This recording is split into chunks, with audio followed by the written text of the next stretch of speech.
petit Neuchâtel. Nos deux chefs nous accueillent à Beauvais. Grégoire et son père Christian nous concoctent ensemble une entrée originale et rapicolante.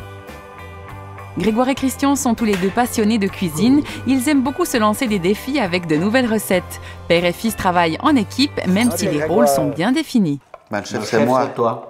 Ah ben, tu vois, on est d'accord. C'est qui le chef? C'est toi. Super. Et oui, le disciple a dépassé le maître, mais attention, ne sous-estimons pas les qualités de Christian. J'aime beaucoup la cuisine parce que c'est la magie de la création. C'est partir avec des éléments de base, les mélanger, suivre une recette et arriver à faire quelque chose de magnifiquement bon. Et ça, c'est juste génial. Aujourd'hui, l'idée du chef, c'est un tartare de palais et ses toasts croustillants. Rester dans le panel des poissons du lac de Neuchâtel et faire un repas essentiellement de poissons. Et la palais en tartare, peu de gens la connaissent. Donc, ce sera une découverte pour nos amis. Ah, tac, tac. Mais avant les poissons du lac, nos chefs attaquent la recette de ce jour avec le pain. Moitié farine blanche, moitié épeautre, s'il vous plaît. Alors, un peu de levure.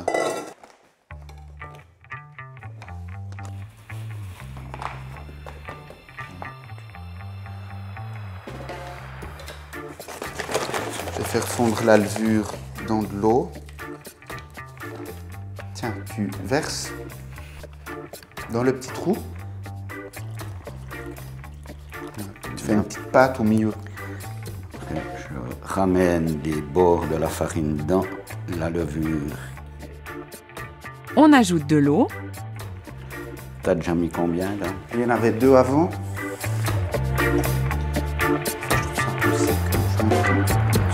Mais est-ce qu'il ne nous manque pas quelque chose? Ah, du sel. Le pain sans sel, c'est pas bon.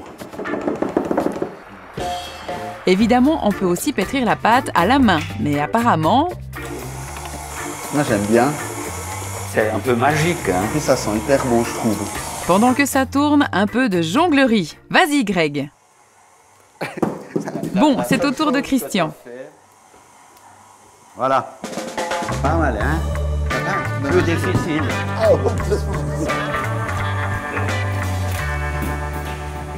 Bref, revenons-en à notre pâte. Voilà, après 10 minutes, on arrête. Waouh, cette pâte. Elle est belle cette pâte. J'ai des potes qui ont une machine comme ça, ben la moitié, ils font quand même à la main. Voilà, on prend la pâte. Qu'est-ce qu'elle est? Quelle élasticité, hein? On couvre avec un linge humide et ça monte tout C'est seul. de la lévitation. Et 2 heures plus tard... Ah, s'il vous plaît. Alors, concours de pain, Tiens, Greg. je te donne la moitié. Attends, je mets un peu de farine. Ah,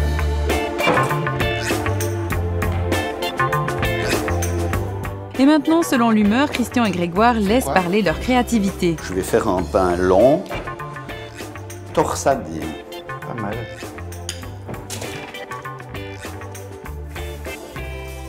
Je suis en train de mettre des graines de tournesol. Ça va un peu. Un peu de farine. Ça suffit. Bon les enfants, ça suffit maintenant. On laisse reposer nos pains une demi-heure, puis on les glisse au four à 200 degrés.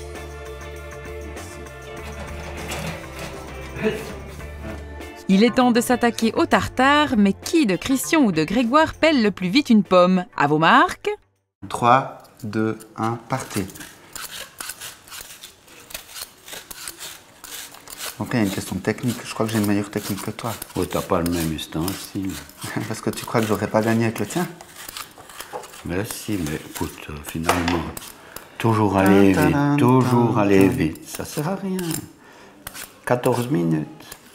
Ben on dit non. Tu veux que je t'aide? Non, j'ai fini. Presque. Allez, allez, allez. Ah, c'est bien. Tu progresses.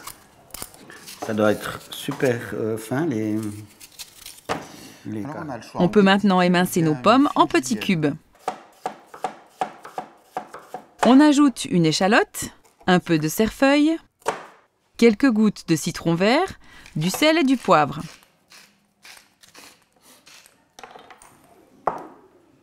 Extra, le poisson. Le poisson, du filet de palais pour être précis. Contrôlez qu'il n'y ait plus d'arêtes, puis émincer en petits cubes. Le mieux, c'est de demander au poissonnier d'enlever la peau, ou bien, s'il n'a pas le temps de le faire soi-même. C'est pas trop compliqué. Un petit cube. Ouais, moi j'arrive. Lorsque c'est fait, réservez le tout au frais. Mais revenons-en au pain, on peut maintenant le sortir du four. Je contrôle si le pain est cuit. Waouh! Regarde papy comme ils sont beaux. Ah ouais, Bon, comme ça, a priori, ils sont cuits, hein, avec une belle couleur comme ça. Je contrôle quand même, j'en retourne un. Donc, il faut prendre les gants, parce que c'est bouillant. Et puis, le petit bruit caractéristique, creux. Allez, c'est l'heure de l'apéro. Lorsque tout est prêt, Christian et Grégoire s'accordent un petit verre. Ah, volontiers. Cool, une petite pause. Ils le connaissent, vin? Oui, oui. Combien bien? C'est impeccable. Alors, dressage de l'entrée. Je te propose, on cercle le tartare, pas au centre de l'assiette, j'aime pas tellement, un peu décentré. Ouais. Il y a la tranche de pain qu'on va toaster, qu'on va couper en mouillettes. On va superposer un peu comme ça pour donner un petit peu de volume.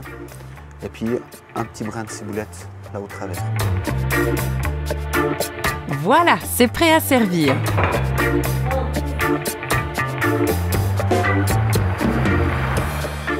Pour cette recette pour 4 personnes, il vous faut, pour le pain, 3 décilitres d'eau, 20 g de levure fraîche, un demi-kilo de farine, 10 g de sel de mer, des graines de tournesol.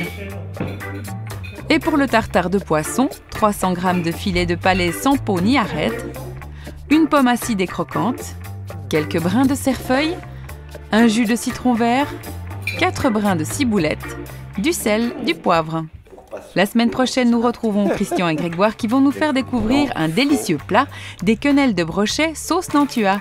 Bon appétit les amis et à bientôt!